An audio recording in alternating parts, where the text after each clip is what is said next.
It's hard to make a permanent decision, especially when it comes to your hair. But guess what? I've read and watched I don't know how many videos on lock extensions. I have had lock extensions for the last almost 2 years. I know a lot of shit, and I'm about to share it with you.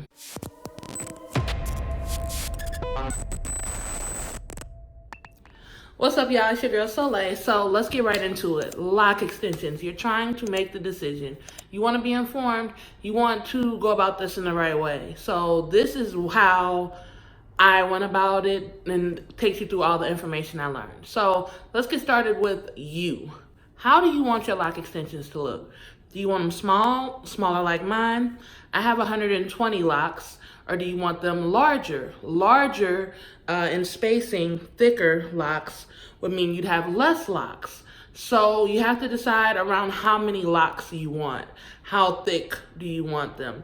And that sort of is determined by your hair texture.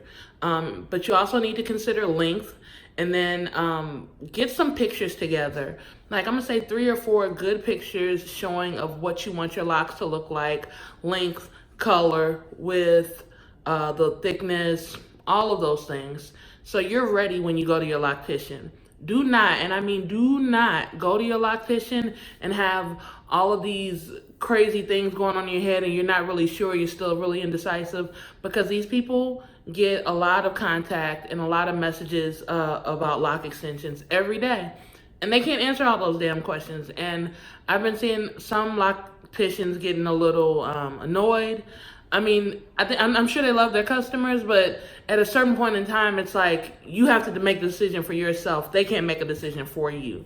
So asking them questions is great, but you can't expect them to make a permanent decision for you. You got to do that for yourself. So you need to come into this informed. And the least amount of information you can have is what you want to look like, what you want your hair to look like, so they can let you know if that's possible or not for you, because it's all dependent on you and what your hair is like. When I got my lock extensions, my hair was damaged at the time. I was natural, but I was getting a flat iron or blowout treatments, and I had some heat damage.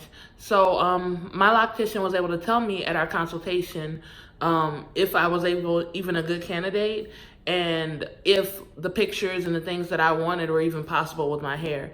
But that all had to start with me. So just come into it knowing exactly what you want, so there's no room for back and forth or confusion with you and your loctician. Second thing, though, is depending on how you want your locks to look as far as the length and the color. And then it's also dependent on whether you're going to be using like the human hair that comes in the bag to where you're getting your locks formed, or you're going to buy them offline from a company, or if it's actual human locks, human hair locks like grown from someone's head.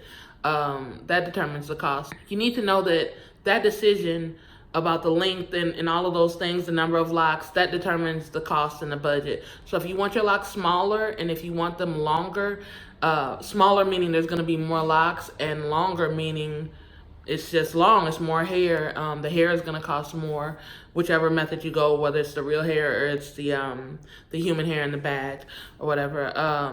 All of those things affect the price. Keep that in mind when you're making these decisions. Personally, I got my locks. I wanted them to be smaller, and I think these are like 120 something locks. But I wanted it to be shorter because I wanted to grow with my locks. I wanted to grow with the process. And it's kind of hard to go from having short hair to end up having hair like all the way down your back. Like some people can do that, but for me, I knew that like a change like that would annoy me, and I wanted to just grow with the process. So that was my decision. You got to make up and figure out what you want for you. You might want really long locks right out the bat because you are spending a lot of money for this, and might as well get what you want. So you just make your decision. So keep all of these things that I'm saying in mind as you're going through this. Taking notes. Make sure you're taking notes. So the third thing is, once you know what you want your hair to look like and you have in mind about the length and if you want color and all of these different things, I think it's time for you to start finding a loctician. If you're like me, you probably are on IG already. You're following the lock extension hashtag. You're following people that have locks, and you've been kind of stalking them. But you need to start looking at locticians, and I want you to look through all of their pictures. Go back. Start looking at their customers and seeing how their customers have taking care of their hair, or if after they got lock extensions, did they keep did they keep their hair for a while? Because what I learned is that somebody can get lock extensions and they look great, but a year later they may have taken them out because they were falling out and there was an issue with the install. So that's something you kind of want to look for. And a lot of locticians sometimes tag their customers on like that end or after photo. So use that to your advantage and go look at that person and see if they still have their locks. They have clients who never keep their locks after 6 months after getting them. You don't spend all that money to go make a change in 6 months, so something's not right. There are people that do that, but they're not going to do it in huge numbers. So do your research on this person, because you're probably going to spend a lot of money with them. See how they treat their customers. Are they professional? See what people are saying about them. Just really look and research. But while you're looking at research, I want you to look for the method that they're using to do the lock extensions. That's very important, because I personally have the wraparound method, and I see a lot more people using the crochet method. I think the crochet method is fine, but the method that you do want to stay away from is any kind of glue, or if the loctician is using any kind of thread in your hair to like basically sew your hair to the locks. No go. You're going to damage your hair. You're not going to have longevity with these lock extensions. You're going to end up taking them down or having to go to someone else to repair them and fix what you've already spent a lot of money on. So that's why you really, really, really want to watch who's going to be doing your lock extensions, and damn near stalk them on IG, watching what they do, following their pictures and the method that they're using, because you just want to make sure that method is going to be secure and create longevity for you and for your hair. After you figured out your loctician, and I think many of them who are professional already pretty much have their prices listed on their website. They'll have a website or a style sheet or something like that, and they'll say, okay, it's $100 for a consultation. That amount goes towards your hair, or whatever rules they have. But then they'll have their prices up. Hey, it ranges from this price to this price, but you got to do a consultation first. Make sure you get a consultation. Pay for the consultation. You have to get a consultation. This is crucial. Why? Because this is your contact with the loctician, and you're telling him or her exactly what you want. You want to be precise with this, because you're spending a lot of money, and this is going to be the base for your locks as your hair grows. You don't want to mess this up. This has to be on point. So when you do the consultation, hopefully it's in person, but I know some people travel to get their lock extensions done. That's fine. When you're in the consultation though, give them all the pictures, be very frank, be very specific so there's no miscommunication.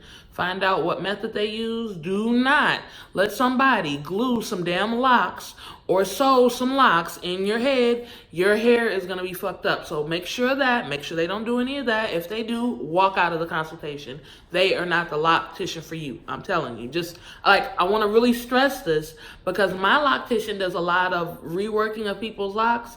And every time it's those two things that are the problem. They're either letting someone use glue or use thread in their hair, and it really messes their hair up. So you've already paid to get this installation. You've already paid for hair one time. Now you have to pay somebody else to not only reinstall this, but take down what was messed up. No, that's too much. Too much frustration, no, we gotta do better in our research. And that's why I'm making this video. Is like, I see a lot of people going through issues. Literally every time I go get my locks done, it's somebody either that's leaving after they got theirs fixed from somebody else, or there's somebody that's calling her to ask about if they can get their locks fixed because somebody messed them up. So let's be proactive. So make sure you don't see any of that. No glue, no thread for stitching your locks together. That's a no-go. So when you talk to them, you find out the method is cool. Y'all don't agree on a price. Try to get as much of this in writing as possible, or like, a receipt or something, because some people, when they don't go to professional people, have been talking about they're having issues with payments or whatever. You don't want any kind of confusion, and somebody who's a professional is going to give you a receipt and probably send you a text or an email or invoice with how much it's all going to be anyway, so there's no miscommunication between you two. Just letting you know little things to keep in the back of your head when you're doing business, because this is a lot of money you're spending. I spent $800 on mine. I think the average is anywhere between $500 to probably about $1,200 or so on lock extensions. That's a lot of money.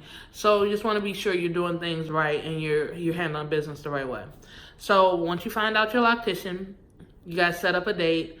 But now you need to figure out whether you're going to be using If you have to find your own locks, that's like a whole different thing.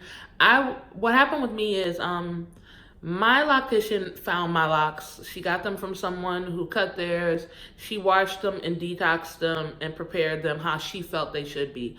I would suggest letting your loctician help you with this. Like, let them do as much of the hair finding or hair process as possible, because they're going to get something that's right for you, and it's not going to be like you get there on install day and your hair isn't right. That's very frustrating for you and for them.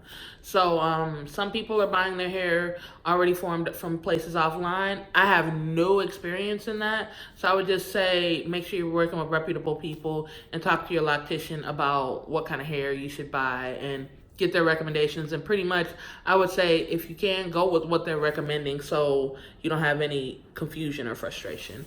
And that's pretty much it in the decision making.